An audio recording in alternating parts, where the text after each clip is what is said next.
Welcome to LowKeyPD. In this tutorial, I'm going to show you how your Google Drive handles your folders when you try to make them projects.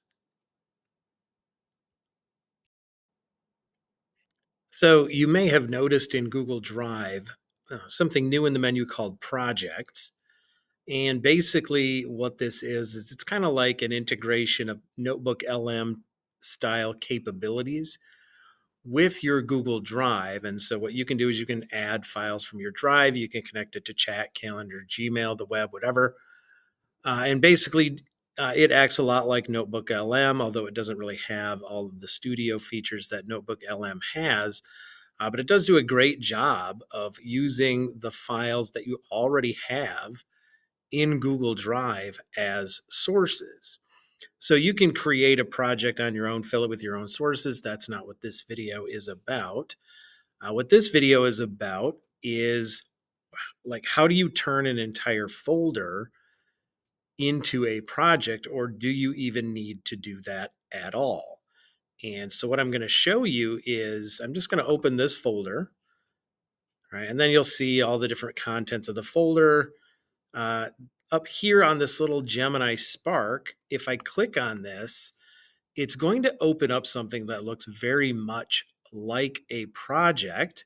Your sources will be over here. You can add new sources over here, connected to Drive, Gmail, chat, calendar, or the web. It will suggest sources as well, but then you also have the option to save this as a project. And what this will do is this will simply create a project where, whatever folder you have selected is the source work. One thing I'm not real keen on yet is this only considers chapter 5 to be the source. But there's a lot of stuff in chapter 5, and I don't have any control over what's going to be selected in that source. It's just going to have all of chapter 5 as the source work. I'm not sure if I like that. Uh, but I think as a teacher, like having each of your like folders, if you teach different classes, different units, you probably have a folder for pretty much everything.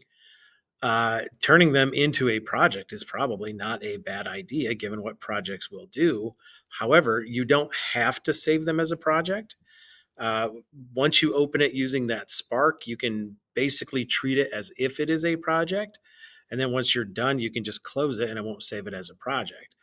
The upside to that is if you have a lot of classes, a lot of units, turning everyone into a project won't necessarily take a while. I mean, it's pretty easy to do, but your list of project names will be super long, and that could become burdensome to kind of deal with. But basically, the way this is looking right now is you can kind of turn any folder you have into a project, sort of. You don't have to save it as a project, but once you open it using that Spark, you'll be able to treat it like a project without it actually being a project.